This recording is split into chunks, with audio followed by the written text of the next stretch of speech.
Ketika kita mengikut Yesus, seperti Paulus berkata, aku berlari mengejar. Jadi posisi saya dan saudara ketika mengikuti Yesus harus posisinya itu berlari. Wah, ya, berlari mengejar. Berlari mengejar untuk meraih sesuatu. Nah, itu kalau kita gambarkan, ya, kalau kita gambarkan frasa berlari mengejar meraih sesuatu itu sesungguhnya adalah satu perlombaan, bukan? Betul tidak? Gambarannya seperti satu perlombaan, ya. Kita tidak bisa menampi bahwa ketika kita berlari mengejar meraih sesuatu itu adalah perlombaan. Dan Alkitab mencatatnya sebagai pertandingan iman. Jadi saudara dan saya ada dalam satu pertandingan. Kalau pertandingan, bagaimana hasil akhirnya, saudara? Ada yang kalah, ada yang menang. Betul sekali. Ada yang menang, ada yang kalah. Ya, pasti saya tahu Pak Lepri posisinya gimana sehingga dia bilang ada yang kalah, ada yang menang. Jadi dia sebut ada yang kalah dulu, ya. Artinya dia posisi berjaga-jaga. Karena kemungkinan besar itu, besar kemungkinan kalah, ya, saudara. Kenapa Pak Lepri bisa bilang kemungkinan besar kalah? Ada yang kalah. Ya. Mirip-mirip dengan murid Tuhan Yesus. Sedikit sajakah yang diselamatkan? Nah, itu. Itu Yesus ada di depan mata itu. Dia lihat mujizat. Dia lihat kuasa kerajaan Allah. Tapi kemudian orang-orang itu berkata, sedikit sajakah yang diselamatkan. Nah, saudara yang dikasihi Tuhan, Paulus tidak mengurangi dan tidak menambahi. Paulus berkata, kamu harus berlari mengejar untuk meraih. Nah, itu. Ya. Saya dan saudara sebelum bisa berlari mengejar untuk meraih, ada kata kunci yang harus benar-benar saudara harus tahu dan saya, ya. Apa kira-kira itu? Supaya saudara bisa berlari mengejar untuk meraih.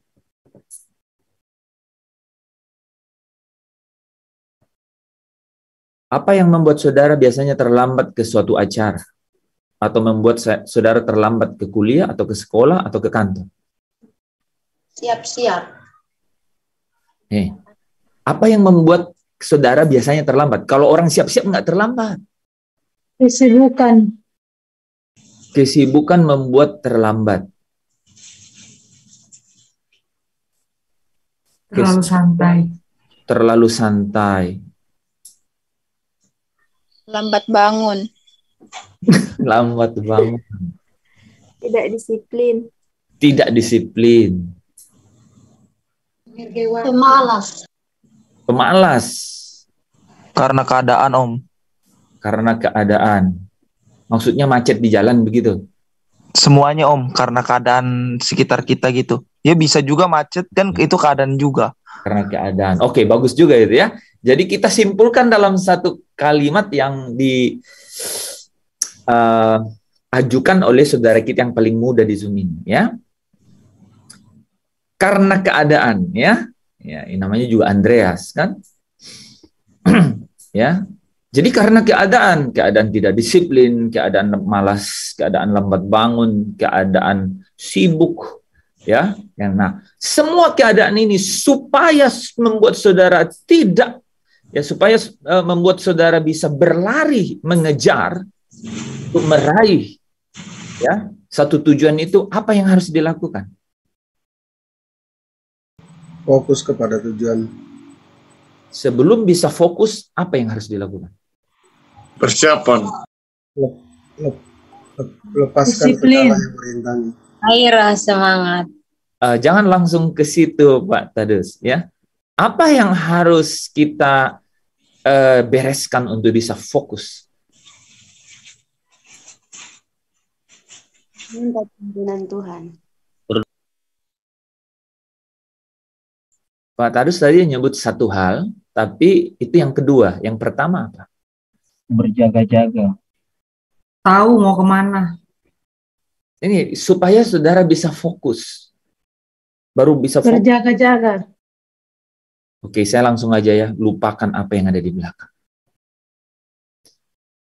Lupakan hidupmu yang lalu. Semuanya lupakan. Ya, ada saudara yang telat karena harus pulang ambil HP di rumah? Atau telat karena ada yang kelupaan? Ada. Atau tidak fokus dalam perjalanan karena masih ada yang sangkut di pikiran mengenai hal-hal yang sebelumnya?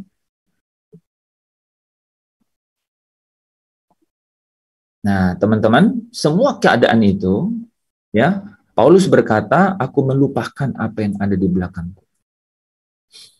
Apakah itu pesta? Apakah itu kegagalan? Untuk keberhasilan atau kegagalan yang ada di dalam hidup kita, kita harus lupakan. Supaya kita bisa, Pak Tadus tadi disampaikan, mengarahkan diri kepada apa yang ada di depan. Setiap hari itu harus set up gitu, setting ulang gitu. Lupakan yang di belakang, arahkan ya fokus kita ke depan.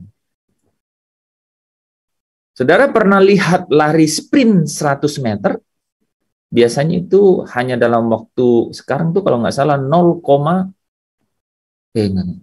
sekarang itu sekitar 8,6 detik. Saudara bisa bayangkan 8,6 detik. Jadi sprint 100 meter itu, kalau saya tidak salah, mungkin ada rekor baru ya, 8,6 detik. Itu pelari, saudara. Itu pelari. Apapun itu, semua memori yang ada dalam pikirannya itu benar-benar dihilangkan. Satu-satunya yang ada dalam pikirannya adalah matanya itu langsung ke titik garis akhir.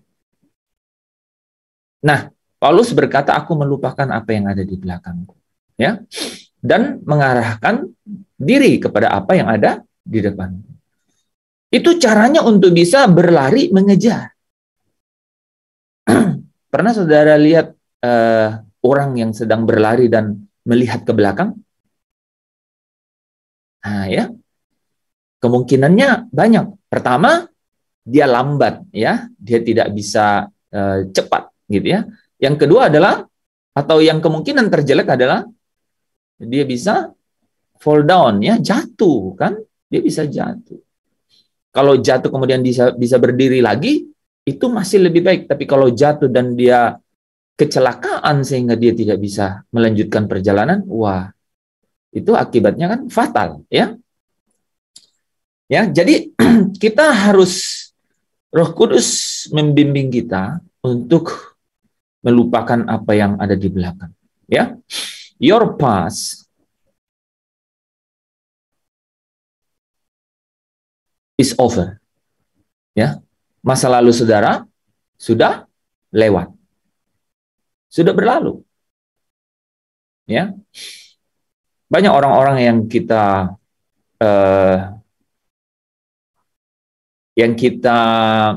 dekat, ya, yang kita kasihi sudah berlalu, ya berlalu.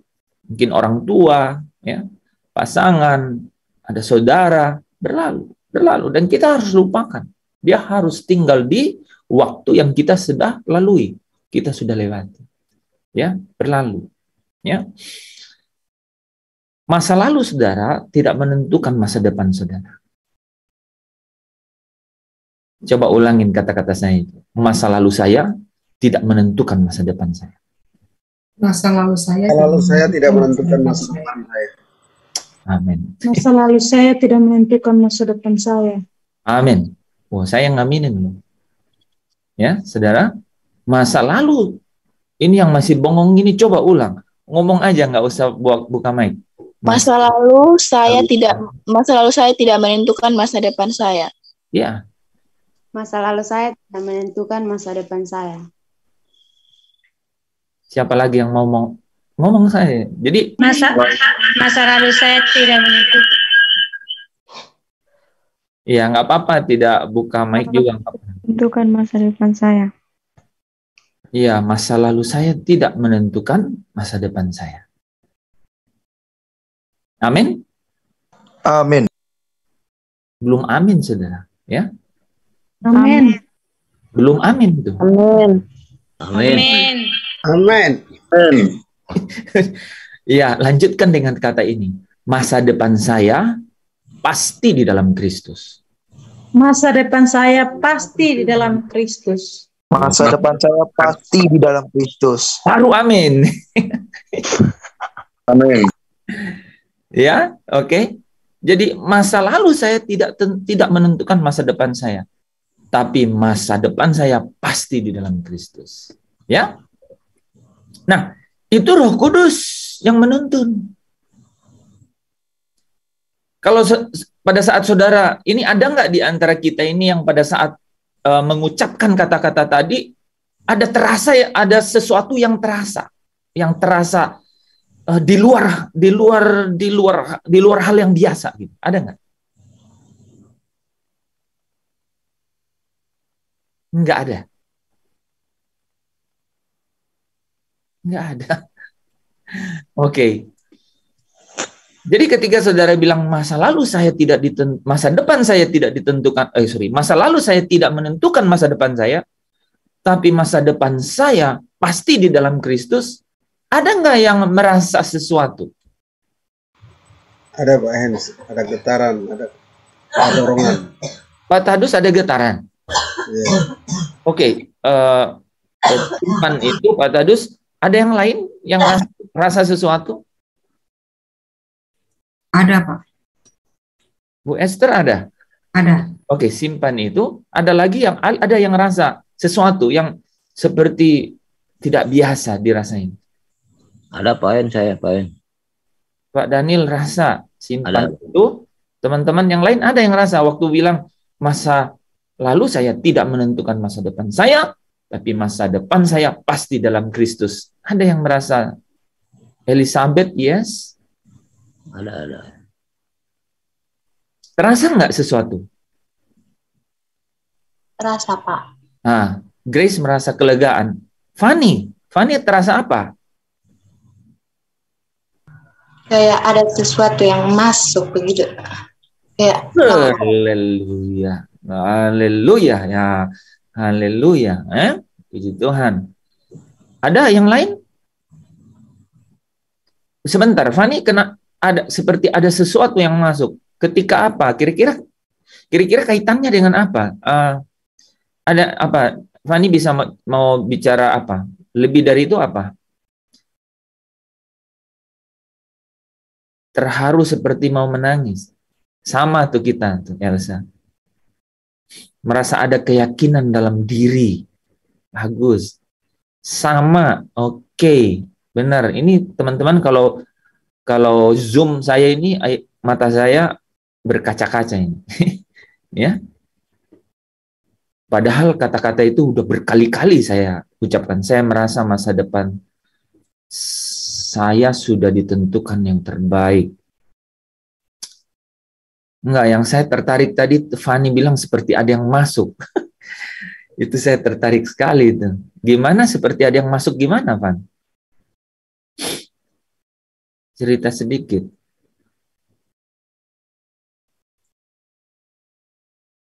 seperti ada dorongan dari hati sampai berubah dan merinding. Bilang ini apa masa depan saya mau hidup dalam Yesus. Nah, ini menarik ya. Nah, ini teman-teman bisa lihat ya bahwa keadaan atau pengalaman seperti tadi itu ada di mana kata kuncinya tadi? Kata kuncinya ada pada saat kita bilang masa depan saya pasti di dalam Kristus. Itu seluruh, karena Roh Kudus itu ada di dalam saya dan saudara, maka Roh Kudus itu menyingkapkan suatu atmosfer, menyingkapkan satu pengalaman di dalam hati dan dalam pikiran yang melampaui pikiran dan melampaui apa yang dapat disingkapkan dalam hati, sehingga tadi Fani bilang merasa merinding gitu. Tadi Elza bilang terharu seperti mau menangis. Nah, keadaan itu saudara, ya, saya ulangi, keadaan itu adalah satu pengalaman. Dan pengalaman seperti itu, saudara sedang dipenuhi oleh Roh Kudus. Nah, saudara sedang dipenuhi oleh Roh Kudus.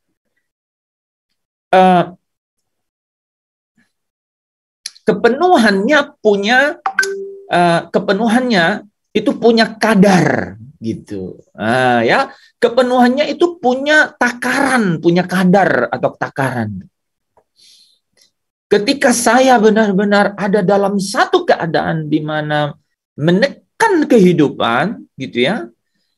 Kemudian saya katakan, tapi masa depan saya pasti di dalam Kristus.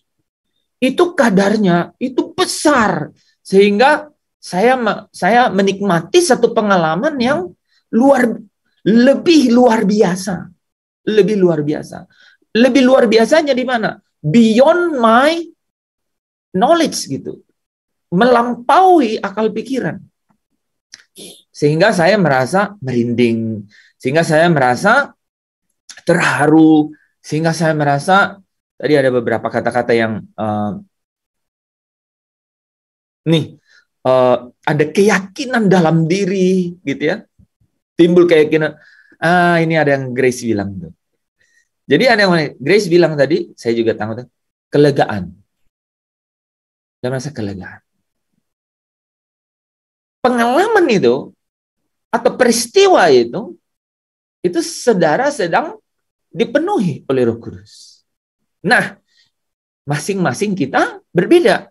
Masing-masing. Tergantung dengan yang Andreas tadi bilang, keadaannya. Ya, tergantung keadaan saudara dan saya.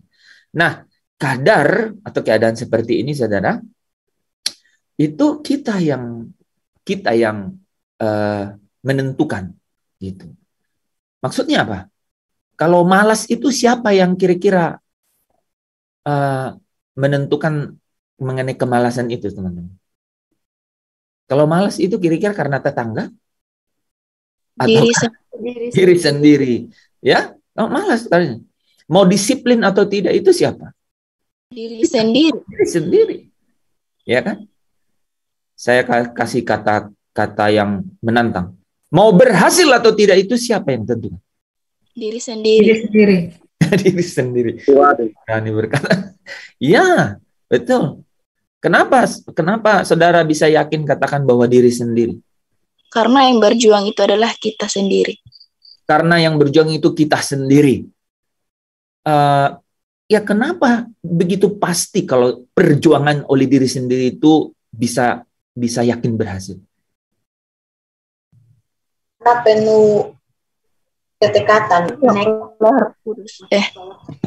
Kenapa tadi, Fani? Karena memiliki niat yang betul-betul, yang sungguh-sungguh. Oke. Karena memiliki niat yang betul-betul, yang sungguh-sungguh. Tapi apa yang membuat engkau yakin bahwa niat yang sungguh-sungguh itu bisa berhasil? Karena kita dipenuhi oleh Roh Kudus. Karena kita dipenuhi oleh Roh Kudus. Ya, jadi ketika kita kepenuhan oleh Roh Kudus, so what gitu Pak kalau kepenuhan Roh Kudus? Roh Kudus ini akan memimpin saudara ke dalam penyingkapan akan kebenaran. Dan ingat kata-kata ini, kebenaran itu bukan hanya perkataan tapi kuasa.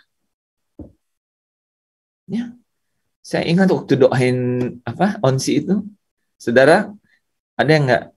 Onsi mungkin ingat ya. Saya perintahkan setiap saluran-saluran. yang tersumbat tembus dalam nama Yesus. Semua sel-sel, semua organ-organ yang sedang mengalami kelemahan, pulih, sembuh, tercipta dalam nama Yesus. Nah, saudara bisa bayangkan itu ya? Kita punya kuasa karena Roh Kudus itu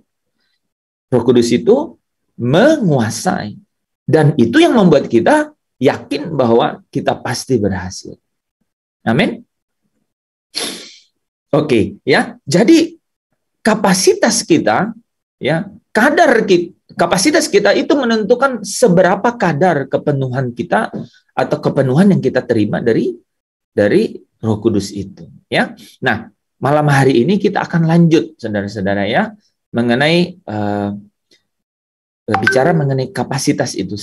Sejauh apa sih, sedalam apa kita dapat mengalami kepenuhan Roh Kudus itu, ya. Oke, ada 1 jam ke depan, ya.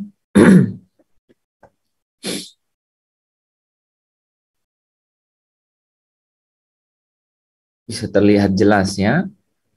Oke. Nah, saudara yang dikasihi Tuhan, dipenuhi Roh Kudus itu sangat terkait dengan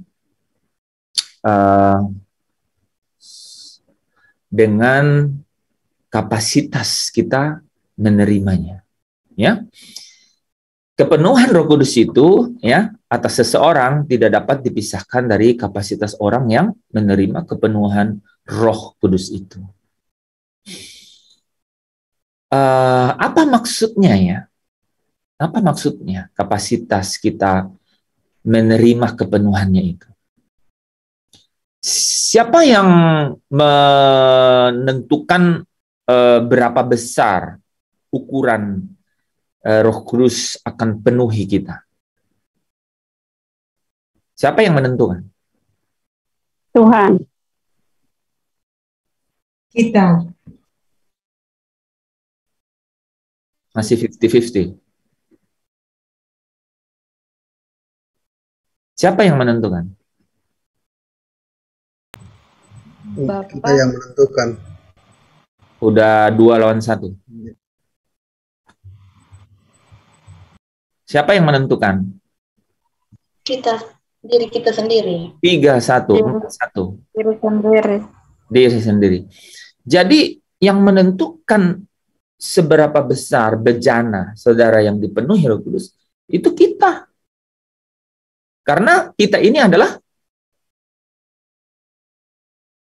bait. Kita ini adalah baitnya Roh Kudus. Oke? Baca dulu ayatnya itu, ya. 1 Korintus berapa? 6 ya? 1 Korintus 6. 1 Korintus. Ya, 3 ayat 16, Pak. Enggak, 1 Korintus 6 ayat 19-20, ya. Bukan. 1 Korintus 3 ayat 16. Coba baca. Tidak tahukah kamu bahwa kamu adalah bait Allah dan bahwa Roh Allah diam di dalam kamu? Jika ada orang yang membinasakan bait Allah, maka Allah akan membinasakan dia, sebab bait Allah adalah kudus dan bait Allah itu ialah kamu. Iya, ya. Sebenarnya di 1 Korintus 6 ayat 19-20 yang lebih tegas, coba. Ayat 18, janganlah ada orang dari 19. 1 Korintus 6 ayat 19-20. 1 Korintus 6 ayat 19, atau tidak tahukah kamu bahwa tubuhmu adalah bait Roh Kudus yang diam di dalam kamu, Roh Kudus yang kamu peroleh dari Allah, dan bahwa kamu bukan milik kamu sendiri, sebab kamu telah dibeli dan harganya telah lunas dibayar, karena itu muliakanlah Allah dengan tubuhmu. Ya, ya. Saudara kalau lihat ayat itu tuh, ini perlu di share screen, ya. Teman-teman perhatiin nggak? Ini kan kita pelajari nih kemarin-kemarin, ya. Tidak tahukah kamu bahwa tubuhmu itu, bentar.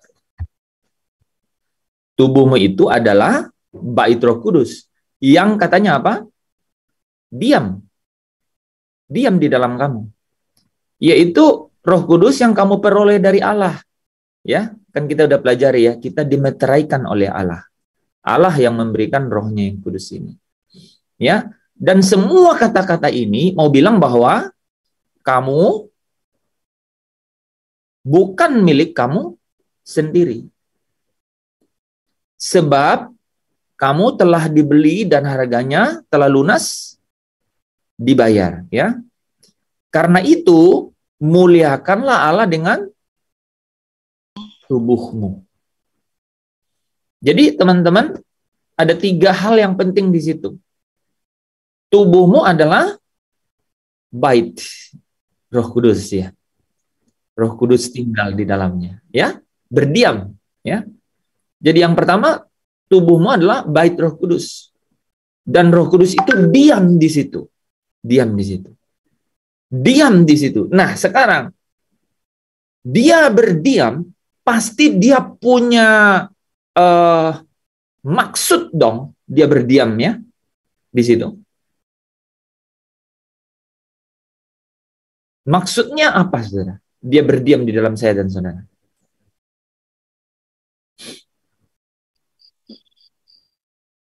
Ya, maksudnya adalah memuliakan Allah. Ya. Jadi Roh Kudus berdiam dalam kita untuk memuliakan Allah. Roh Kudus yang adalah rohnya Allah berdiam di dalam kita untuk memuliakan Allah. Ini kata-kata ini penting untuk masuk ke ngomong kapasitas, ya. Saya ulang ya, teman-teman. Tubuhmu adalah bukan milikmu lagi sendiri. Nah, ini bagus nih. Coba bilang sama dirinya, aku bukan milikku sendiri lagi. Aku bukan milikku sendiri lagi, ya. Nah, jadi itu penting ya. Aku ini bukan milik aku sendiri lagi. Jadi kalau mau apa-apa, tanya kepada yang punya. Betul, Bu Esther. Ya, ya, betul nggak? Kalau mau apa-apa tentang dengan diri sendiri harus tanya kepada yang punya, gitu. Ya, yang punya saudara adalah Tuhan. Adalah Tuhan, ya, adalah Tuhan, ya, adalah Allah, adalah Kristus yang memiliki saya dan saudara. Nah, bukti kepemilikannya, ya, ini bagus sekali ya di nalar-nalar begini ya. Jadi aku bukan milik aku lagi. Jadi kalau kita mau ya bergerak maju dalam hidup ini, kita harus tanya si pemilik kehidupan ini, gitu. Saudara harus lebih pengetahuannya dibanding satu kalimat yang bilang aku ini milik papa mama, gitu. Ya, nggak hanya sampai segitu. Tapi saudara harus bilang bahwa aku ini bukan lagi milik aku sendiri, tapi Tuhanlah yang memiliki kehidupanku, gitu. Nah, apa bukti bahwa kita ini milik Tuhan?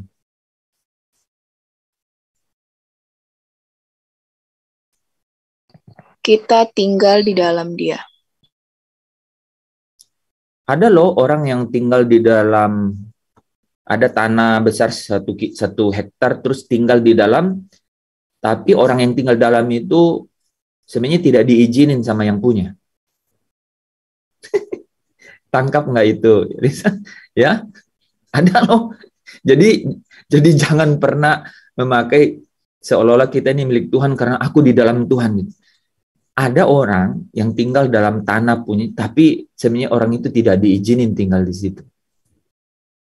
Nah, jadi apa yang membuat saudara pasti bahwa saudara ini milik Tuhan, bukan milik saudara lagi? Ya, waktu kita menyerahkan hidup kita pada Tuhan. Bukti pengorbanan Tuhan Yesus di atas kayu salib. Terus kenapa, Asnat? Kan itu Tuhan Yesus, kamu siapa? Karena kita sudah dibayar lunas. Jadi saya serahkan hidup saya pada Tuhan. Itu bukti. Iya, Bu Esther bilang saya serahkan kepada Tuhan. Tuhan nggak terima, Bu Esther. Belum serah terima. diserahkan, tapi belum nggak tahu. Mohon maaf, aku nggak tahu udah diterima atau belum. Apa yang memastikan saudara dan saya milik Tuhan? Roh Allah berdiam di dalam saya. Ya, apa Roh Kudus yang tinggal di dalam saya. Ya apa? Ya, kalau dia berdiam, oke, berdiam, tinggal, oke. Kalau tinggal tuh satu saat bisa pergi. Berdiam, ya berdiam mesti kata yang benar, dwelling. Tapi apa itu maksudnya Pak Tadis? Ada tanda milik Kristus, Pak. Oke, tanda milik itu apa bahasanya? Efesus 1 ayat 13 tadi malam. Sudah dibayar. Dimateraikan. Dimeterai. Oke, nggak apa-apa. Tapi saudara jadi ingat ya. Ya, pasti ingat sekarang kan. Ini kata-kata yang sederhana tapi dalam. Teman-teman bisa bayangkan. Aku ini, saya ulang dari awal. Kita ini bukan milik kita lagi. Oke? Kenapa? Kok enak aja Bapak ngomong begitu. Ini telinga masih telinga saya kan gitu ya. Ini mulut saya. Mungkin ada yang bilang begitu ya. Ini Pak Pendeta ya ngomong sembarangan. Saudara, kita ini bukan milik kita lagi. Kenapa? Karena kita ini apa? Kan sudah dimateraikan. Telah dimeteraikan. Iya, karena kita ini sudah dimeteraikan, ya. Kita dimeterai. Dan meterai itu artinya kita ditandai sebagai kepemilikannya Tuhan. Nah, miliknya Tuhan, ya. Nah, ketika kita menjadi miliknya, nah dari situ berangkatnya. Ketika kita menjadi miliknya, maka Allah memberikan rohnya itu. Ya. Allah memberikan rohnya. Ketika kamu percaya, kamu dimeteraikan. Ya, kamu dimeteraikan. Kamu dimeteraikan dengan apa? Dengan Roh Kudus. Jadi kita dimeterai dengan Roh Kudus. Ini menarik loh, saudara. Ini menarik sekali menurut saya. Menarik sekali. Saudara bisa bayangkan ya. Ini saya nyambungin dengan ini loh, ketiga pribadi Allah loh. Ya. Ketika kita menyerahkan diri, ya, orang nggak bisa dipaksa menyerahkan diri kepada Tuhan, kan? Ya, nggak bisa. Ya, Allah datang kepada dia, ya, memberi satu keadaan supaya dia dapat menyerahkan diri. Tapi orang nggak bisa dipaksa menyerahkan diri. Kenapa saya bilang begitu? Ada nggak yang bisa jawab tuh? Kenapa sampai siapa sih yang membuat kita bisa terima Tuhan dalam diri kita? Diri kita sendiri. Roh Kudus yang menolong kita ya. Jadi Lisa ini bagus tuh. Jadi Lisa atau teman-teman yang lain, kita itu tidak bisa. Ini kita ngomong begini karena kita udah bisa. Tapi kalau teman-teman lihat orang-orang lain, ya, yang namanya itu mirip-mirip, tidak sama dengan kita, ya. Itu sulit sekali tuh. Sulit sekali itu mau tahu atau menerima penjelasan mengenai Yesus itu Tuhan. Tidak mudah. Bahkan cenderung menolak. Nah, coba bayangkan itu. Tiba-tiba saudara bisa dengan mudahnya, benar loh, dengan mudahnya, tanpa beban bisa berkata, Yesus Kristus itu Tuhan. Ya. Kunyatakan Engkau Tuhan di hidupku, Tuhan di setiap ucapan dan perbuatanku. Ya, bisa kita ngomong gitu. Kunyatakan Engkau Tuhan di hidupku, Tuhan yang selalu ku sembah di setiap nafasku. Bisa kita ngomong begitu loh, ya? Karena apa? Karena Roh Allah itu sudah ada dalam kita. Ya. Rohnya yang membawa kita untuk mengatakan bahwa Yesus itu Tuhan. Gitu. Nah, kita tidak bisa berangkat atau mulai berjalan di dalam perjalanan menuju rumah Bapa kalau perjalanannya tidak lewat jalannya Yesus. Gitu. Nggak bisa. Nah, saudara, jadi ini menarik ya. Jadi kita coba refleksi balik sedikit ya, flashback namanya ya, flashback.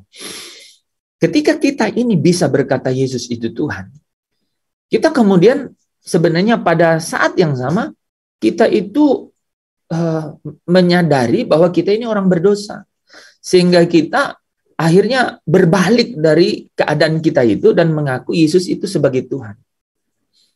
Nah, di situ ya, di situ pada saat kita percaya itu, mengaku dengan mulut dan percaya dalam hati, kita itu dimeteraikan dengan Roh Kudus. Kita dimeteraikan dengan Roh Kudus. Ayat ini berkata, Roh Kudus yang kamu peroleh dari Allah. Ya kan? Benar ya? Kita tambahin satu ayat, Efesus 1 ayat 13. Roh Kudus yang kamu peroleh dari Allah. Atau baca ini, ketika kamu percaya dimeteraikan dengan Roh Kudus yang dijanjikan oleh Allah. Ingat ya ayatnya itu. Roh Kudus yang kamu peroleh dari Allah. Yaitu ketika kamu percaya dimeteraikan Roh Kudus yang dijanjikan oleh Allah. Sehingga tubuhmu itu adalah bait Roh Kudus. Ya, singkat tuh ya. Oke? Nah, ketika kita percaya dengan hati, percaya dalam hati, maka kita dimeterai dengan Roh Kudus, yaitu roh yang diberikan oleh Allah, jadi kita adalah baitnya Allah. Ya, para leadersnya, perhatiin tuh ya. Jadi kita dimeteraikan oleh Roh Kudus loh. Baru Roh Kudus. Allah memeteraikan kita dengan Roh Kudus. Dengan Roh Kudus. Tapi menariknya ini. Lalu Roh Kudus itu jadi jaminan. Jadi jaminan. Sampai kita memperoleh semuanya katanya. Sepenuhnya. Gitu. Sampai kapan itu? Jadi tiba-tiba Roh Kudus itu bicara bahwa sampai meterai Allah yang hidup itu dipasang di dahi. Yaitu tanda Allah Bapa dan tanda anak domba. Karena Bapa dan anak domba itu dia nggak ada di sini. Jadi dia kasih materai pakai Roh Kudus. Dan kemudian Roh Kudus itu jadi jaminan. Sampai akhir nanti, saudara dan saya, malaikat dari dalam surga, itu diperintahkan untuk tahan 4 malaikat lain, pengendali seluruh bumi ini, yaitu utara, selatan, barat, timur, jangan bergerak. Jangan hancurkan. Jangan ada penghakiman sebelum meterai Allah yang hidup, yaitu tanda di dahi Allah Bapa dan nama Allah Bapa dan nama Anak itu dipasang kepada hamba-hamba Allah. Ini saya pernah rasa itu. Coba, ini menarik tuh Pak Lepri bilang sampai bisa rasa.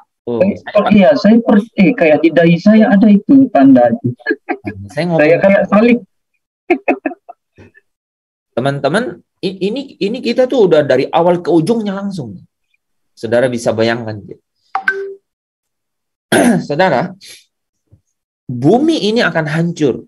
Dan saudara kalau perhatikan Wahyu pasal 6 ayat 17, katanya begini, siapakah yang dapat bertahan dari hari murka Allah itu? Jawabannya tidak ada yang dapat bertahan. Tapi kemudian Wahyu pasal 7 mulai ayat 1 sampai 4 itu langsung keluar 4 malaikat. Ya kan? Pengendali seluruh penghancur bumi ini. Dan ada malaikat dari dalam surga bersuara kencang, nyaring dibilang begitu ya, supaya dapat didengar oleh seluruh bumi. Ya, maksudnya didengar oleh keempat malaikat ini. Ya, jangan melakukan pengerusakan. Ya, sebelum katanya dia memeteraikan hamba-hamba Allah. Nah, sebelum dia memeteraikan hamba-hamba Allah. Dan saudara sekarang jadi bisa mengerti gitu. Ketika firman Tuhan berkata bahwa kita diberi, katanya apa? Roh Kudus menjadi jaminan. Oke, kita lanjutkan ayat tadi ya. Ini ya, teman-teman, makanya kita harus terus belajar dengan seksama nih. Ya, lihat ya. ayat 14-nya. Dan Roh Kudus itu adalah jaminan. Roh Kudus itu adalah jaminan. Bagian kita sampai kita memperoleh seluruhnya. Yaitu penebusan yang menjadikan kita, saudara bisa bayangkan nggak ini nih? Saya ulang ya. Di sini dikatakan dimeteraikan oleh Roh Kudus. Dimeteraikan ini dalam bahasa aslinya itu dijadikan milik, disegel, ya, disegel tuh, dimeterai. Itu jadi milik. Tapi kenapa di sini disebut ya sampai kita memperoleh seluruhnya, yaitu penebusan yang menjadikan kita milik Allah. Ya. Untuk memuji kemuliaannya. Kemuliaan ini di bagian akhir itu ada di dalam Yerusalem baru, ya kan? Kemudian menjadi milik Allah ini, menjadikan kita milik Allah ini. Ini bicara mengenai meterai Allah yang hidup. Yang disebutkan di Wahyu 7 ayat 2-4. Saya lupa di mananya. Oh, sorry. Wahyu 7.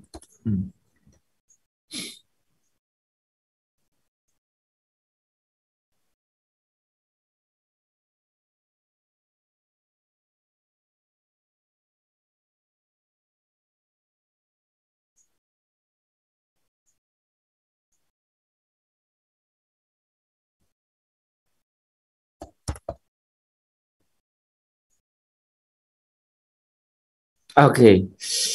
Kenapa tadi nggak kebaca ya? Kayak begini aja iblisnya masih kerja gimana? Oke, teman-teman bisa lihat ya. Ada milik Allah, ya. Ada meterai di awal yaitu meterai Roh Kudus. Kemudian ada jaminan, ya. Ada Roh Kudus yang menjadi jaminan untuk apa? Memperoleh seluruhnya untuk jadi milik Allah. Saudara, di bagian akhir, saudara akan menerima yang namanya meterai Allah yang hidup. Ya, meterai Allah yang hidup sebagai bukti milik, ya, sebagai bukti milik. Tapi di awal, saudara dimeteraikan dengan Roh Kudus.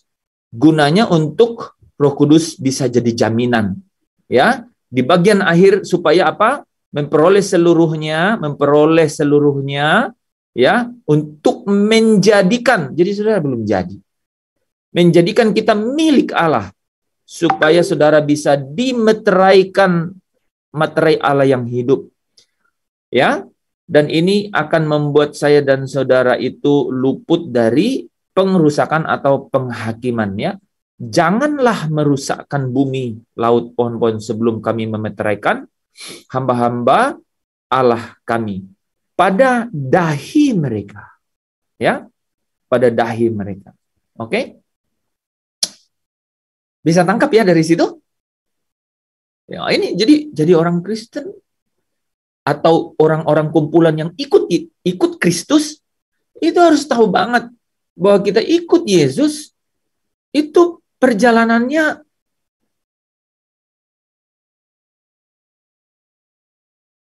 hanya bisa dengan cara kita dimeterai Roh Kudus dan kita diberi Roh Kudus jadi jaminan sampai kita peroleh yang namanya meterai Allah yang hidup, the seal of living God. Ini saya nggak pernah dengar sih, tapi saudara ada yang pernah dengar nggak itu? Ya paling pernah dengar di sini dulu pernah saya jelasin, tapi baru hari ini saya bisa jelasin ujung ke ujung loh. Ya, coba Pak Tadius bisa bayangkan nggak itu? Kita dimeterai, terus kasih oleh Roh Kudus, kemudian kasih jaminan Roh Kudus untuk dapat memperoleh meterai Allah yang hidup, yang akan katanya di sini, yang akan kami meteraikan pada dahi mereka.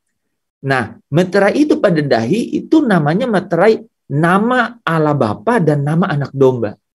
Dan saya terkejut ketika saya tanya pertanyaan itu kemarin, Sampai ada yang bisa jawab bahwa itu berarti sempurna seperti Bapa, serupa dengan Yesus. Bukankah saudara, Roh Kudus yang jadi jaminan melalui setiap baptisannya, melalui setiap kepenuhan Roh Kudus, melalui setiap pimpinan Roh Kudus, hidup dalam Roh itu untuk membawa saya dan saudara menjadi serupa dengan Yesus, sempurna seperti Bapa, yaitu meterai Allah yang hidup itu sendiri. Amin, amin. Luar biasa. Ya, wah ini kalau dipotong tuh bagus. Bagus itu saudara. Wah luar biasa. Saya diberkati oleh kata-kata saya sendiri. Jadi pasti ini bukan saya yang ngomong. Karena saya belum tahu pada saat saya ngomong. Luar biasa itu. Kita dimeterai Allah. Kasih Roh Kudus jadi jaminan. Nah, sesungguhnya saudara, apa yang kita bahas mengenai Roh Kudus ini sebenarnya mengenai jaminan. Berarti. Ya kan?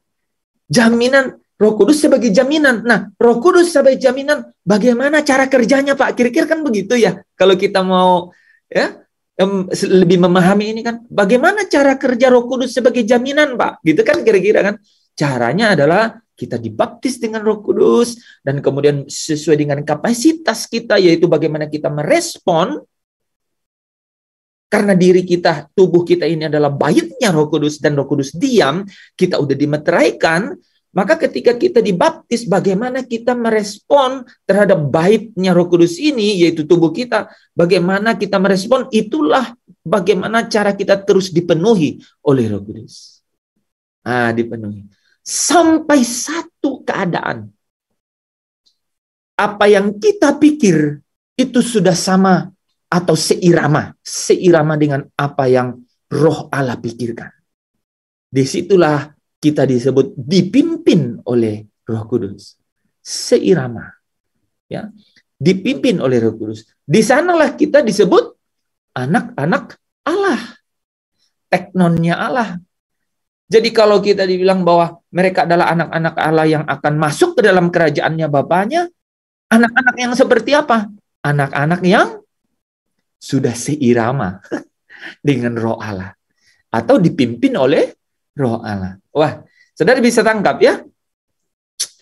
Teman-teman leader bisa jelaskan ulang tuh ya ke saudara-saudara kita dalam sel grup masing-masing. Itu penting sekali loh. Bagi saya saja itu sesuatu yang selalu menggairahkan ya, bahwa rupanya benar-benar Allah ya, Allah. Ini Allah, ini Allah ya, yang telah memilih kita sebelum dunia dijadikan. Dia memegang kendali di atas segala sesuatu untuk membawa kita sungguh-sungguh dapat berjumpa dengan Dia di dalam kerajaan Bapaknya itu. Ya. Dan Roh Kudus jadi jaminan. Ya, Roh Kudus jadi jaminan. Kita udah bahas kan. Jaminan belum tentu terjamin. Jadi itu tergantung respon kita. Nah, saudara, bagaimana Pak dapat memahami bahwa itu adalah respon kita? Nah, inilah yang kita bahas ya di dalam pelajaran kita mengenai baptisan, kepenuhan, dan dipimpin oleh Roh Kudus. Ya, nah malam hari ini jelasin ini udah hampir setengah jam. Tapi teman-teman dapat sesuatu enggak ya? Dapat. Iya, pasti signifikan ya. Ini kesimpulan loh, saudara. Saya belum pernah memberi, saya belum pernah menerima kebenaran seperti ini. Saya sendiri belum. Tapi Tuhan bisa menyatakannya loh kepada kita tuh. Wah, Pak, saya yakin nih Pak Tadus lagi pikir itu bisa begitu ya. Ya, ada materai di depan dan ada materai di belakang. Yes. Luar biasa ya. Luar biasa. Dulu waktu saya bawain eksposisi Wahyu, jujur saya tuh bingung. Kok materainya di belakangnya? Gitu.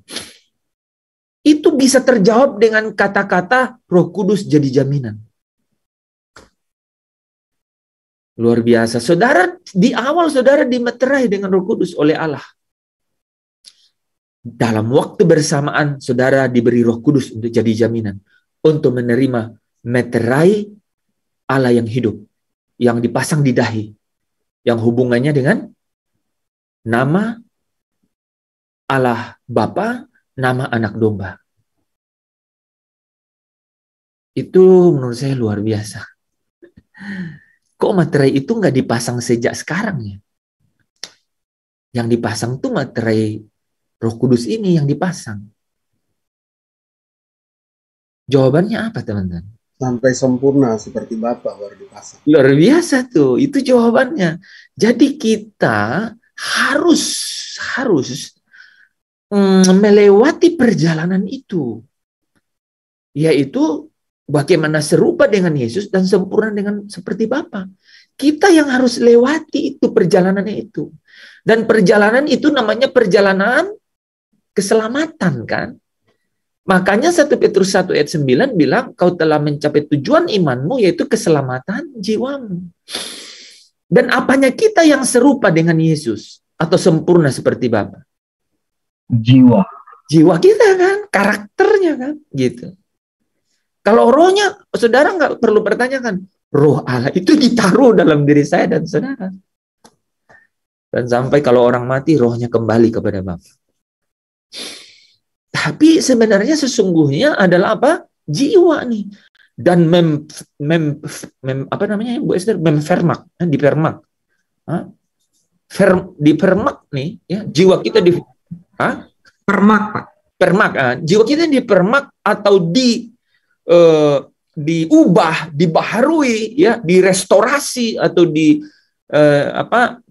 ditransformasi, kata yang paling tepat itu transformasi. Itu caranya adalah melalui satu perjalanan. Nah, kita tidak sendiri, tapi ada jaminannya, itu Roh Kudus, ya. Nah, amin, ya. Ini simpul-simpulin di awal itu. Kita punya setengah jam, tapi saya pikir bahan-bahan yang lain oke lah, ya, kita bisa pelajari. Detailnya bisa nanti, tapi ini saudara harus tangkap, benar-benar harus tangkap. Ya, waktu nyanyi ku telah mati dan tinggalkan cara hidupku yang lama, itu saudara dibaptis dengan air. Ya, kalau sudah ngomong begitu dan belum dibaptis dengan air, nggak apa-apa. Besok ketemu Pak Tadus, ketemu Pak Lepri, ketemu Bu Esther. Bu, Pak, saya mau dibaptis air supaya tanda saya bertobat. Karena sungguh-sungguh saya sudah mau meninggalkan cara hidup saya yang lama. Gitu, ya. Itu artinya saudara dibeli dan lunas dibayar. Amin, amin. Itu artinya saya dan saudara itu dibeli dan lunas dibayar. Artinya apa?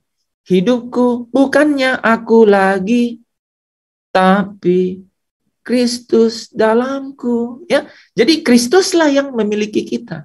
Bukti kepemilikannya, ini kayak sama. Bukti kepemilikannya adalah kita dimeterai dengan Roh Kudus. Dan itu artinya saudara itu rumahnya Allah. Ya, baitnya Allah. Di hati ini lah rumahmu. Di hati inilah baitmu. Terus dimanapun ku akan berada, senantiasa kau pun ada. Interesting itu kalimat terakhir, dimanapun ku kan berada, kau pun berada. Kok bisa? Dia ngikut. Salah lu. Dia yang punya rumah itu. Keren sekali itu. Jadi kau tidak perlu khawatir atau dengan apapun, bukan karena kita membangkit-bangkitkan pikiran positif kita. No at all. Tidak sama sekali. Itu karena memang the power of Christ, kuasa kebangkitan Kristus itu is inside you, di dalam saudara dan saya. Amen. Di dalam engkau. Sekarang bagaimana supaya manifestasinya menjadi nyata dalam hidup saya dan saudara? Allah tidak terbatas.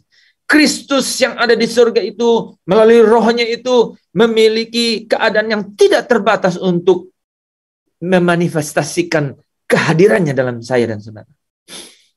Kalau begitu, apa yang dapat, apa yang mungkin, apa yang bisa kemudian menjadikannya begitu nyata, ya, memanifestasikan kuasanya dalam diri saya dan saudara. Itu adalah kita sendiri. Ya, jadi ketika kita ini menjadi bait Roh Kudus, ingat ya, ketika kita ini menjadi bait Roh Kudus, rumahnya Allah, maka saudara ditunjuk jadi pengelola rumah itu.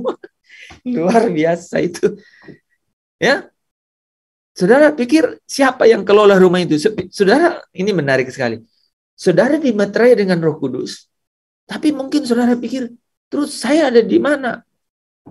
Kan saudara ditunjuk untuk mengelola. Apakah seorang manajer adalah seorang pemilik? Tidak. Bukan. Coba tanya Dorcas ini. Apakah seorang manajer adalah pemilik? Tidak sama sekali. Ya. Saudara, jadi saudara jadi pengelola. Ya. Saudara, Allah adalah pemilik hidup saya dan saudara. Dan saudara, yang menjadi tanggung jawab, yang menjadi apa yang harus kita perkarakan adalah saudara dan saya adalah pengelola. Bagaimana saudara harus mengelola bait Roh Kudus yang diberikan kepada saudara? Nah, jawabannya ada di, saya kasih ayatnya ya. 1 Korintus 6 ayat 20 dan 1 Korintus 7 ayat 23.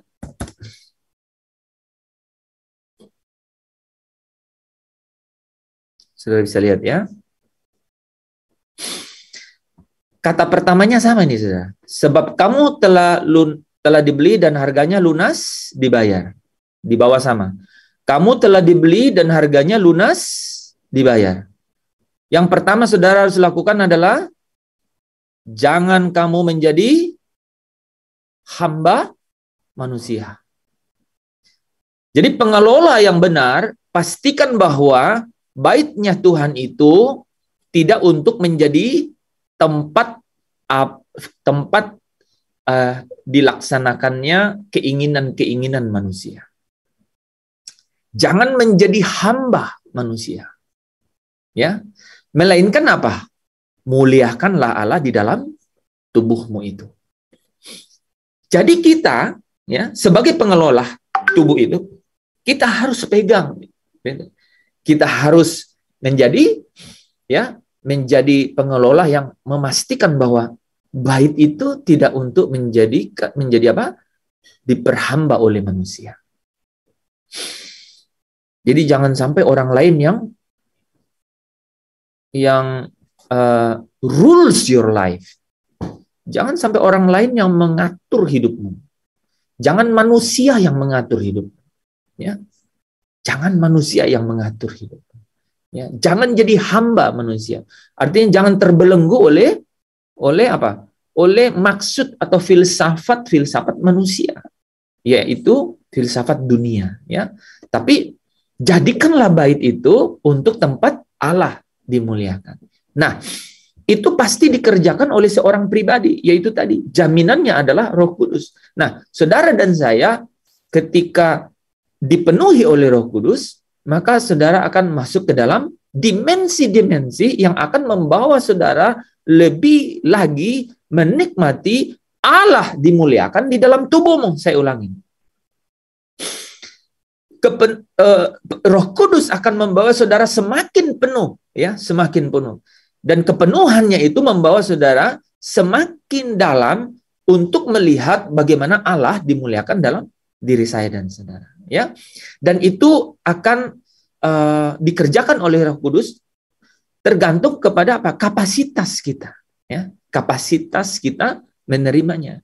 Nah, saudara kalau perhatikan, ya, tidak mungkin Tuhan memenuhi orang, ya, tidak mungkin Roh Kudus memenuhi kita secara permanen untuk orang-orang yang hidupnya tidak berkualitas.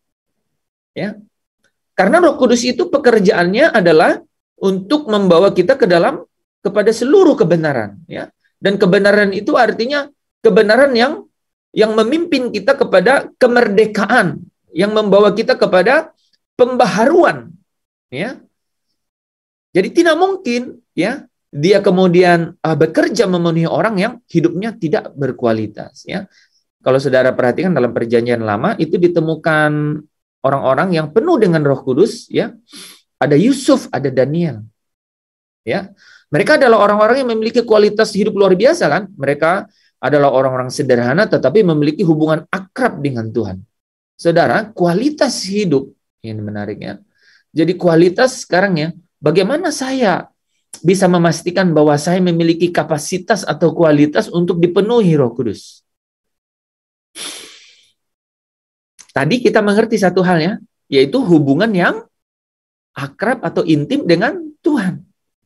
Jadi teman-teman, ya, para, ya, apa namanya ini Pak Lepri, worshiper, ya, ya, setiap hari Rabu dan Jumat, ya, setiap saudara memutuskan, ya, untuk berlatih dengan Bu Esther, kemudian milih lagu, latihan untuk terus memuji dan menyembah Tuhan, saudara sedang menjalin hubungan dengan Tuhan.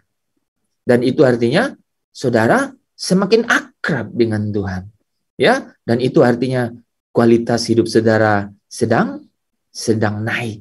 Dan itu artinya Roh Kudus sedang memenuhi kehidupan saya dan saudara. Amin. Jadi saudara bilang, Pak, bagaimana saya supaya bisa dipenuhi? Nyanyilah setiap Rabu dan Jumat. Itu mungkin, ya. Saudara kalau menyanyi artinya apa? Artinya saudara membina keakraban dengan Tuhan. Mau nggak mau, saudara nggak punya kegiatan lain, ya. Tidak mungkin saudara bisa gini nih, ya. Tidak mungkin kita, ya, tidak mungkin kita itu bisa menipu Tuhan dengan pujian dan penyembahan. Nggak mungkin, saudara. Ya, saudara sendiri yang tahu hubungan itu, ya. Sangat pribadi, kan? Gitu, sangat pribadi. Ya, ini harusnya kita ada session, kan, memang Rabu, tapi menurut saya harus ada session khusus nih, Bu Esther, Pak Lepri, Pak Tadus, ini tiga-tiganya kan kalian ini kan mengenai bagaimana pujian penyembahan itu membawa orang pada hubungan yang akrab dan intim. Itu penting sekali itu. Karena semakin intim dan akrab orang dengan Tuhan, mirip yang dilakukan oleh Yusuf dan Daniel. Mereka dipenuhi Roh Kudus. Ya, artinya apa? Mereka membuat kapasitas mereka sanggup menerima kepenuhan itu. Saya ulang. Dengan cara demikian, ya, ini bukan insya Allah, saudara. Ini yang Tuhan janji. Ketika saudara intim berhubungan dengan Dia, semakin akrab dengan Dia, dalam kata yang lebih singkat, bergaul karib dengan Dia, saudara sedang membuat kapasitas untuk dipenuhi oleh Roh Kudus. Bisa sampai di situ, saudara? Amin. Biasa itu. Ini tolong catat kata-kata itu nggak saya catat di sini, nggak saya rani. Itu luar biasa itu. Jadi saudara bisa bayangkan, kita dipenuhi itu kaitannya dengan kapasitas apa yang kita sedang siapkan. Dan itu kaitannya dengan how good your relationship, seberapa baik hubunganmu dengan Tuhan. Bukan hanya baik, seberapa intim hubunganmu dengan Tuhan. Dan itu kaitannya dengan seberapa sering kau bergaul dengan Tuhan. Luar biasa. Henok hidup bergaul dengan Allah.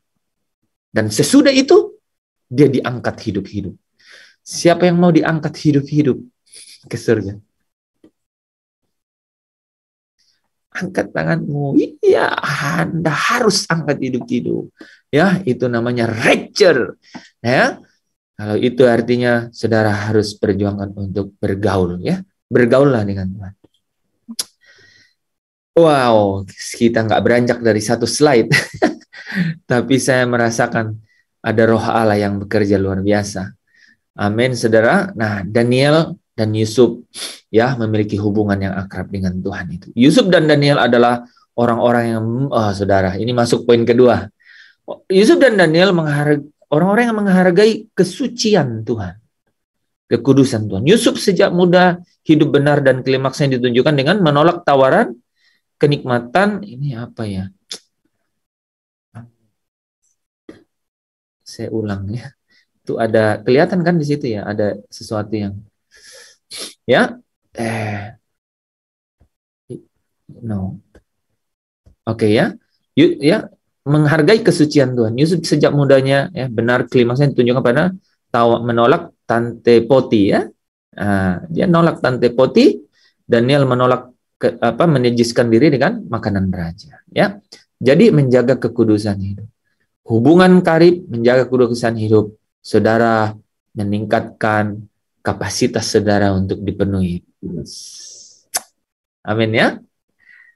Jadi sekarang pertanyaan Yandri ini kan terjawab. Bagaimana Pak untuk bisa mengetahui dipenuhi Roh Kudus? Punya hubungan karib atau akrab dengan Tuhan dan menghargai kesucian Tuhan. Yandri ada nggak?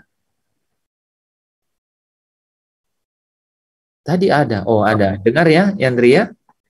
Nah, itu dia. Itu dia, ya. Kita menjaga hubungan karib intim dengan Tuhan ya, dan menghargai kesucian Tuhan ya. Oke. Nah, itu cara kita untuk apa?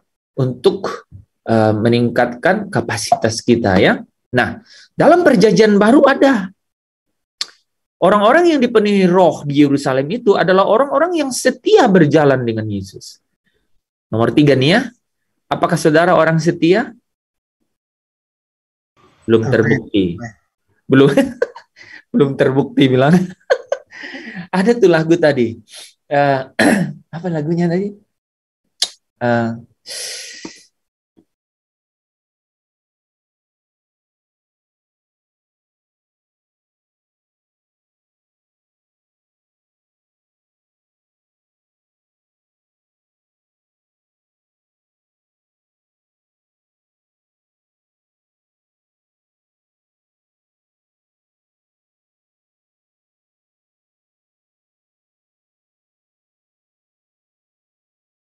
Saudara ada lagunya saudara ya, menjadi orang setia.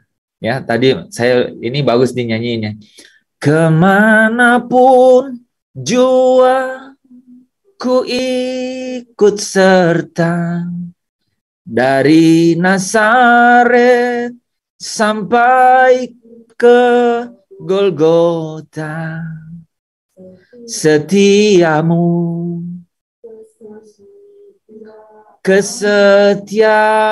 setiaku, kesetiaanmu berpadu indah di hati Bapa. Ya, saudara, orang-orang di Yerusalem, para murid, ya, dan orang-orang yang pada saat itu menerima lawatan Roh Kudus adalah orang-orang yang setia berjalan bersama dengan Yesus, ya. Dari Nazaret sampai ke Golgota, ya. Setiaku, kesetiaanmu berpadu indah di hati Bapa. Saudara yang dikasihi Tuhan, mereka walau mereka ditolak masyarakat sekitar mereka menghadapi ancaman penguasa waktu itu kan, namun mereka tetap menaruh pengharapannya kepada Yesus. Mereka patuh tatkala harus menunggu janji Bapa di Yerusalem. Menunggu. Mereka kelompok orang-orang yang rajin berdoa berpuasa. Mereka tidak seperti orang kebanyakan. Ya, orang-orang yang setia berjalan. Pasti itu saudara sedang membuat satu kapasitas untuk dipenuhi oleh Roh Kudus. Setia, ya. Kita tidak bisa berharap penuh Roh Kudus sementara kita tidak berbeda dengan lingkungan kita. Wah, ini penting. Jadi kita tadi sudah membahas bahwa ketika kita mau ya Roh Kudus memenuhi kita, kita harus memiliki hubungan yang akrab, karib, bergaul dengan Tuhan.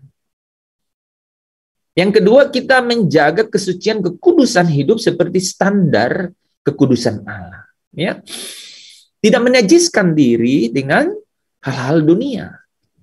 Ya, saudara bisa main medsos, tapi untuk Tuhan. Ya, saudara kalau mau contoh, main TikTok seperti gaya evangelist-preneur. Ya, silakan follow, subscribe, and share. Ya, saudara akan menjadi berkat bagi banyak orang. Oke, bisa gitu. Ada banyak juga ya, saya lihat di situ ya, ada banyak. Saudara bisa main media sosial, tidak menajiskan diri dengan dunia. Tapi apa? Memakai segala sesuatu, apapun, mamon, untuk persahabatan dengan Allah. Ya, jadi teman-teman, saya tidak larang main media sosial, tapi saudara pakai untuk Tuhan. Buktikan kepada saya bahwa saudara pakai untuk Tuhan.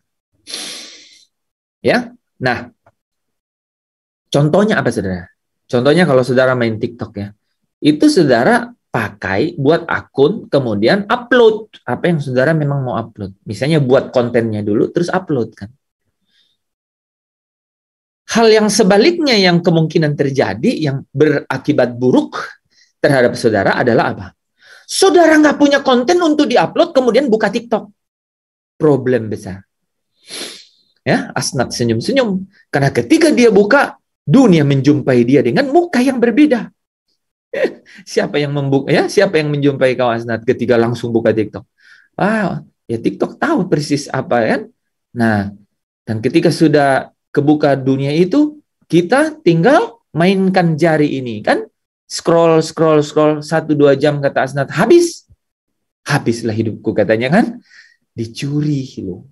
Nah, tapi ketika jadi Asnat juga memutuskan untuk berhenti itu, boleh untuk sementara waktu, tapi sebaiknya boleh pakai, tapi ingat caranya apa? Sediakan kontennya baru saudara buka. Kalau kau siapkan kontennya, terus buka, upload. 1. Kedua, konten yang sudah kamu upload, pasti ada yang komen. Balas komennya. Kalau bisa panjang-panjang. Siapkan dengan cara itu. Jadi udah punya maksud sebelum buka. Ketiga, saudara follow yang apa? Yang hal-hal yang berkaitan dengan kebenaran. Gitu ya, kebenaran Kristus gitu. Sehingga pada saat saudara buka, langsung klik for following gitu. Saudara yang, jadi yang keluar itu adalah konten yang sedang saudara ikuti. Jangan klik yang for you. Karena kalau for you, aduh, itu dunia yang buat for you. Coba saudara praktekkan. Sebenarnya ada caranya. Gitu ya. Ingat, sebelum saudara buat akunnya, sebelum buka, buat kontennya. Ya. Kontennya, wah, saudara kan udah paling jauh tuh kalau buat konten ini ya. Buat. Malam ini, ayat yang kita buka banyak sekali. Ya, kalau saudara sampai putar ulang ini, saudara potong saja ada potongan tadi yang bagus itu. Saudara kasih bunga-bunga gitu ya. Kasih apa itu ya. Blinking-blinking gitu. Wah, upload kan. Setelah upload, share gitu. Luar biasa kan? Sebenarnya. Ya. Jadi bisa pakai ya. Nah, jadi kita tidak menajiskan diri dengan teknologi. Saya ulang, kita tidak menajiskan diri dengan teknologi. Daniel tidak menajiskan diri dengan makanan yang ada di meja makan raja. Padahal kalau kita pikir, kapan lagi nih CI kan? Kapan lagi ini babi panggang, babi tore? Enggak, dia bilang menarik juga itu ya, menarik sekali itu. Saya bisa membayangkan. Hebat sekali menjaga hidup. Saya aja sama Bu Esther sebenarnya udah komitmen untuk tidak makan barang itu, tapi barang itu yang datang. Dalam bentuk sop lah, dalam bentuk panggang lah, ini luar biasa. Jadi, Bu Esther sampai... Jadi, saudara, tapi Daniel bisa gitu. Terus dibilang dia makan sayur-sayuran. Sebenarnya udah benar banget itu. Tunggu Pak. Ini Daniel Li Mingqiong atau Daniel Oh, sorry. Ini Daniel yang dalam Alkitab di 1-2 Samuel itu tuh. Oh, ya. Ya, Pak Daniel juga pengen ikut tuh Pak Lepri, ya. Dia makan sayur-sayuran kan, tapi didapati sehat katanya, ya, sehat bugar. Jadi saya jadi pikir hari ini, harusnya kita dibandingkannya dengan Daniel dong, Bu Esther. Kadang-kadang kita hidroponik terus dibandingkannya dengan kerbau katanya. Lihat kerbau. Ya orang bilang kita, lihat kerbau katanya. Kan makan rumput terus, kan bisa besar. Kok ke kerbau sih? Nah sekarang ada contoh yang benar. Belsasar ya. Iya kan Daniel loh, Belsasar. Kalau jangan ngomong Daniel ya, Daniel kan orang Belsasar. Belsasar. Siapa Belsasar? Oh ada. Coba buka di Google. Di googling Belsasar pasti keluar kan? Nah biarkan dia yang pelajari masuk Alkitab kan. Wah luar biasa itu. Saya dapat banyak juga malam hari ini ya. Ngomong sendiri, telinga terima sendiri. Oke. Luar biasa. Ya, jadi jangan najiskan diri dengan kan? Saudara akan meningkatkan kapasitas untuk dipenuhi Roh Kudus. Pak, gimana supaya dipenuhi Roh Kudus? Saya sarankan jangan ke KKR. Ya. Atau jangan tiba-tiba altar call atau jangan tiba-tiba pingin penumpangan tangan. Saudara, itu bisa menjadi magis untuk saya dan saudara. Bukan saudara, saya juga. Kita terpancing gitu. Pikiran piciknya untuk instan menerima sesuatu. Dan Allah saja memiliki perjalanan yang panjang untuk membentuk saya dan saudara. Bayangkan, dimeterai di awal, kasih Roh Kudus jadi jaminan, di terakhir dimeterai ulang. Ya Allah, benaran loh, luar biasa itu perjalanan itu. Aku sampai terkesimak malam hari ini dengan kebenaran itu. Jadi saya jadi Jadi saudara, sampai materai ke-6, di mana saudara tahu nggak di materai ke-5 dan ke-6 itu? Orang mencari maut, tapi maut lari daripada mereka. Wah, merinding banget itu. Orang mau mati. Mati itu lari dari dia. Betapa hebatnya penderitaannya. Sampai orang bilang, gunung-gunung runtuhlah menimpa kami. Tapi di situ tiba-tiba ada malaikat yang keluar dari surga. Ya. Itu masuk di kesusahan besar itu ya. Iya. Ya. Jadi sebelum orang yang udah diangkat duluan tidak masuk ke sana, makanya pentingnya hidup kudus ya, supaya rapture duluan ya. Iya, dan Pak Lepri, rapture itu terjadi itu sebelum rapture itu dimeterai. Nah, dimeterai.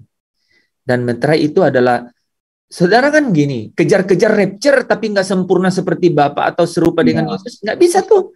Karena apa? Sekarang udah tahu kan hari ini bahwa rupanya materai yang ada di dahi itu adalah materai kesempurnaan seperti Bapa dan keserupaan seperti Yesus. Wah, itu luar biasa menurut saya. Itu saya sampai, wah itu luar biasa. Nah, dan untuk sampai ke situ ada jaminan Roh Kudus. The seal of living God. Ada kata livingnya. The seal of living God. Materai Allah yang hidup. Wah, luar biasa. Dibawa oleh malaikat yang keluar dari surga. Dan itu kita bisa dapatkan melalui apa? Melalui apa? Kita dibaptis dengan Roh Kudus. Dan melalui apa? Melalui penguasaan Roh Kudus itu kita terus dipenuhi. Berulang-ulang dipenuhi. Ya. Nah, nanti ini hari nanti besok saya akan jelasin itu bahwa kita tuh berulang-ulang dipenuhi. Tapi sebelum berulang-ulang dipenuhi, gimana mau dipenuhi berulang-ulang kalau satu kali tuang udah penuh? Saya ulang, saudara. Gimana mau berulang-ulang dipenuhi kalau satu kali tuang, saudara, udah penuh? Kapasitas. Wow. Saudara, kapasitasnya segini. Nah, bagaimana saudara supaya kapasitas saudara menjadi semakin dapat dipenuhi? Saya nggak bilang semakin besar. Semakin dapat dipenuhi karena unlimited, tidak terbatas. Karena apa? Allah tidak terbatas. Bagaimana supaya saudara dipenuhi terus-menerus? Bagaimana supaya kapasitas saudara bisa terus-menerus dipenuhi? Caranya 3 tadi kan. Pertama apa? Hubungan. Ya, hubungan dengan Tuhan terus pelihara. Semakin intim dan karib bergaul dengan Tuhan. Ini kalau bisa Pak Tadus, ada Bu Nur juga nih, ada Bu Esther ya, Pak Lepri. Formulasikan itu message malam hari ini. Bagaimana pujian penyembahan setiap orang tuh Rabu Kamis itu adalah satu pengalaman untuk membangun hubungan yang akrab, membangun hubungan yang intim, dan hidup bergaul dengan Allah. Luar biasa itu menurut saya, itu bisa. Nah, yang kedua adalah menjaga kekudusan hidup, tidak menajiskan diri dengan dunia ini. Daniel tidak menajiskan diri dengan makanan itu. Yusuf tidak menajiskan diri. Ya. Jangan menajiskan diri dengan media sosial. Tapi pakailah media sosial untuk memuliakan Allah. Ya, saudara. Yang ketiga tadi apa? Setia mengiring Yesus. Ya, orang-orang yang dipenuhi Roh Kudus, ya, yang terus dipenuhi adalah orang-orang yang setia berjalan dengan Tuhan. Tunggu di sini, kata Yesus. Roh Kudus itu akan turun atas kamu, memenuhi kamu. Maka dikatakan, maka penuhlah mereka dengan Roh Kudus. Ya, Kisah Para Rasul 2, 4, 7, ya. Penuhlah mereka dengan Roh Kudus. Mereka orang-orang setia menunggu, ya. Mereka orang-orang setia menunggu itu maksudnya apa, Saudara? Saudara tahu nggak setia itu tidak mudah? Tahu ya, karena saudara pernah tidak setia. Ya, bagaimana saudara tahu bahwa setia tidak mudah? Saya pernah tidak setia, Pak. Gitu aja jawabnya, susah amat. Ya, oke? Ya, ya betul. Ya, makanya saya lupa ayatnya itu ya. Yakobus 4 ayat 4 kan? Hai kamu orang-orang yang tidak setia kan? Gitu. Tidak tahukah kamu bahwa persahabatan dengan dunia ini adalah permusuhan dengan Allah? Jadi kalau kamu bersahabat dengan dunia ini, kamu menjadikan dirimu musuh Allah. Wah, muncul ayat tambahan. Yakobus 4 ayat 4. Catat ya teman-temannya, ada ayat-ayat yang timbul sendiri loh. Ya. Ayat 5-nya itu lebih dahsyat lagi ayat 5. Bacakan, Pak. Ini Pak Tadus luar biasa. Ayat 5-nya dahsyat tapi dia belum baca loh. Dia belum lihat. Janganlah kamu menyangka bahwa kitab suci tanpa alas berkata, roh yang ditempatkan Allah diam di dalam diri kita, diingininya dengan cemburu. Wah, luar biasa, gue sampai waduh, luar biasa. Bukan ini yang luar biasa. Ayat 5 tadi yang luar biasa. Kebayang nggak itu ya? Jadi apa yang kita diskusiin, Roh Kudus itu jadi jaminan. Itu diingini Bapa dengan sangat. Gimana itu ceritanya? Saya nggak bisa menggambarkan itu. Itu luar biasa. Hura takasetika. Ya, saudara, ya udah jam 10 ya. Sudah ya. Kita lanjut lagi besok. Kita harus akhiri di situ, ya. Saudara yang dikasihi Tuhan, ingat kapasitas kita harus tingkatkan supaya kita terus dipenuhi, ya. Jangan satu kali tuang saudara udah penuh, ya. Sehingga saudara manifestasi Roh Kudus tidak kelihatan, ya, di dalam diri saya dan saudara. Bapa di dalam kerajaan surga, kami mengucap syukur malam hari ini untuk setiap kebenaran firman-Mu yang telah kami dengar. Kami percaya Engkau tidak berhenti malam hari ini. Engkau terus bekerja. Terus melakukan pekerjaan-pekerjaan yang telah Engkau mulai. Dan hamba percaya Engkau yang akan menyelesaikannya. Dan kami yakin bahwa ada Roh Kudus yang jadi jaminan. Kami tidak takut, kami tidak ingat-ingat lagi masa lalu kami. Kami mau lupakan karena kami tahu masa depan kami pasti di dalam Tuhan. Masa depan kami hanya ada di dalam jaminan di dalam Roh Kudus yang terus memenuhi kami setiap hari. Terima kasih Bapa kehadiran-Mu malam hari ini. Terima kasih Roh Kudus karena Engkau menyatakan diri dengan luar biasa. Kata kalimat ini terbatas tapi Engkau tidak terbatas. Biarlah Engkau memberkati setiap hamba-hamba-Mu yang hadir malam hari ini. Kiranya berkat dari Allah Bapa di dalam persekutuannya dengan Roh Allah yang kudus. Cinta kasih dari Tuhan Yesus memberkati engkau hari ini, saat ini, mulai sekarang ini. Allah memberkati engkau dan memberkati seluruh keluargamu. Allah memberkati engkau, memberkati pekerjaanmu, apa yang diusahakan tanganmu. Allah memberkati keluar masukmu, dijaga engkau, diluputkan, dihalau dari setiap malapetaka, mara bahaya. Ada malaikat-malaikat yang berjaga-jaga di sepanjang jalan hidupmu, di kemah hidupmu. Allah memberkati engkau di bumi ini seperti di surga. Malam hari ini, dari sekarang ini sampai Maranatha, saudara dan saya akan berjumpa dengan Yesus Kristus, dijemput di atas awan-awan. Tinggal hidup di dalam perjamuan bersama dengan Dia, bersama dengan Bapa di dalam persahabatan tanpa batas. Engkau yang percaya, engkau diberkati. Bersama dengan saya katakan, amin. Amin. Amin. Amin. Amin. Amin. Saudara diberkati. Haleluya, kita lanjutkan besok ya.